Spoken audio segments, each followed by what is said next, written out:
नमस्कार, मैं रविंद्र कुमार। आप देखना शुरू कर चुके हैं हिंदी दस्तक न्यूज का एक्सप्लेनर।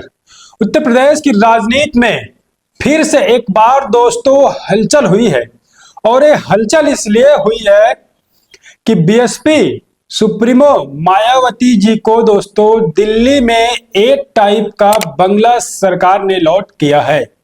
पूरी अपडेट हम आपको बताएंगे विस्तार से। मायावती जी को क्यों एट टाइप का बंगला दोस्तों दिल्ली में मिल गया है और इससे अब उत्तर प्रदेश की राजनीति में दोस्तों पूरी तरीके से हलचल मच गई है और बीएसपी सुप्रीमो मायावती जी अब दोस्तों हो सकता है जल्द ही दिल्ली में शिफ्ट होंगी और दिल्ली से अब रणनीति तैयार करेंगी 2027 के विधानसभा चुनाव की।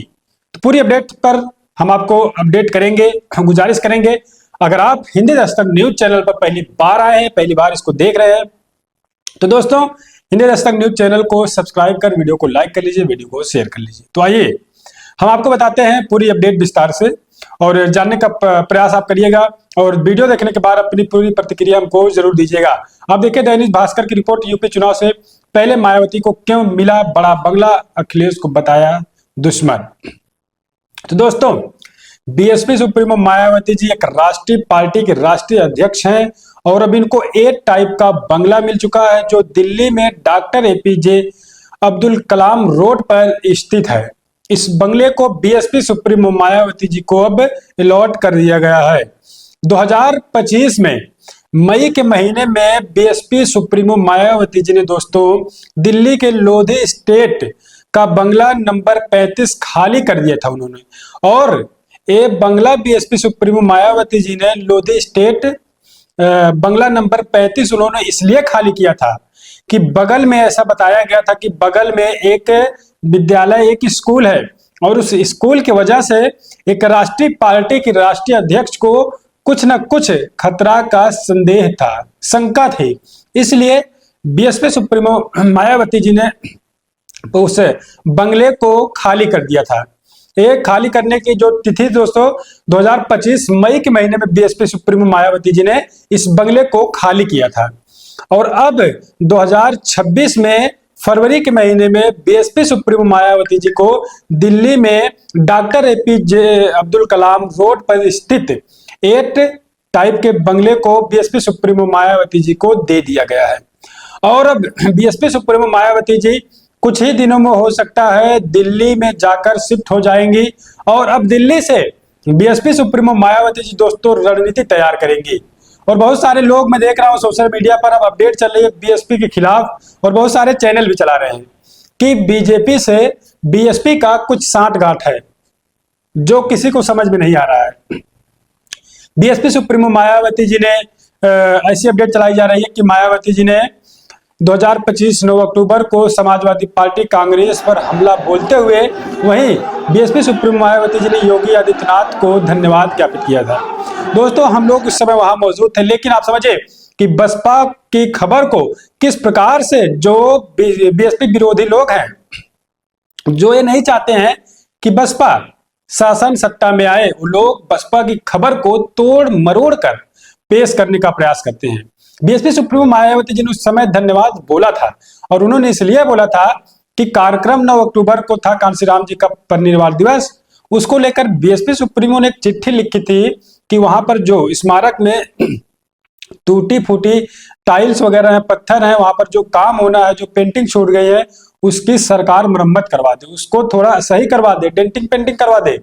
और सरकार ने बीएसपी सुप्रीमो मायावती जी के बात पर गौर करते हुए उस स्मारक को सरकार के तरफ से ठीक करवाया गया, उस पर सुधार करवाया गया और उसी को लेकर बीएसपी सुप्रीमो ने दोस्तों धन्यवाद आभार किया था बीजेपी सरकार के मुख्यमंत्री का।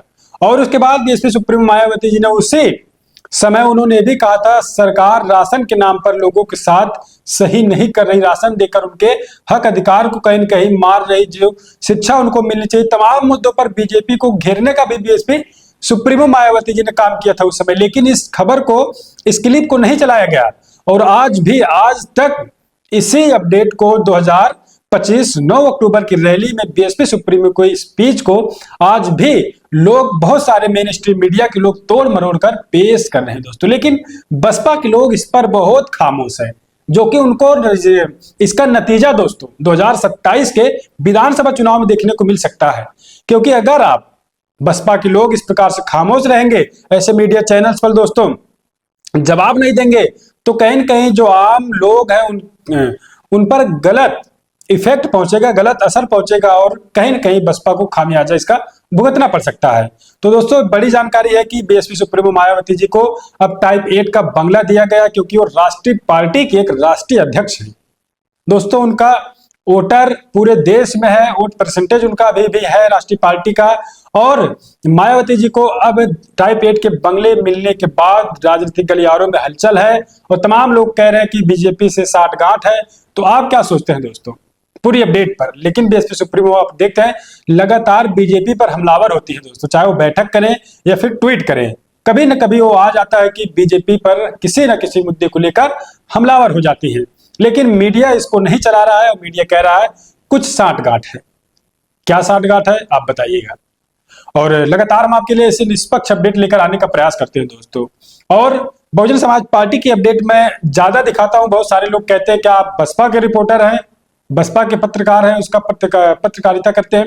मैं उनको सभी को बताता हूं दोस्तों, पत्रकार का कोई भी पार्टी नहीं होता है। पत्रकार का काम होता है राजनीति पर विश्लेषण करना, सरकार के कामों को बताना और जमीन पर क्या हो रही, राजनीति में क्या हो रही, इन तमाम चीजों को बताना। और मैं यही करता हूं, रिपोर्ट्स लेकर आता हूं, आपको बताता हूं राजनीतिक में क्या हो रहा है, सरकार क्या ला रही है, क्या कानून पास हो रहे हैं, तमाम मुद्दों पर मैं बातचीत करता हूं। मैं बसपा की अपडेट इसलिए दिखाता हूं ज्यादातर, अगर मैं 10 अपडेट पोस्ट करता हूं दोस्तों, जिसमें से 8 से 6 अपडेट बसपा की होती है, इसलिए लोग कंफ्यूज हैं कि क्या बसपा की पत्रकार है। नहीं, मैं समाज का पत्रकार हूं, समाज के साथ हूं और संवैधानिक तरीके से लोगों की आवाज उठाता हूं, दिखाता हूं और प्रयास कर रहा हूं। गुजारिश करूंगा आपसे, हिंदी दस्तक न्यूज चैनल को आप सब्सक्राइब कर वीडियो को लाइक करिए, वीडियो को शेयर करिए। मिलेंगे आपसे किसी और वीडियो में, आप बने रहें अपने भरोसेमंद चैनल हिंदी दस्तक न्यूज पर।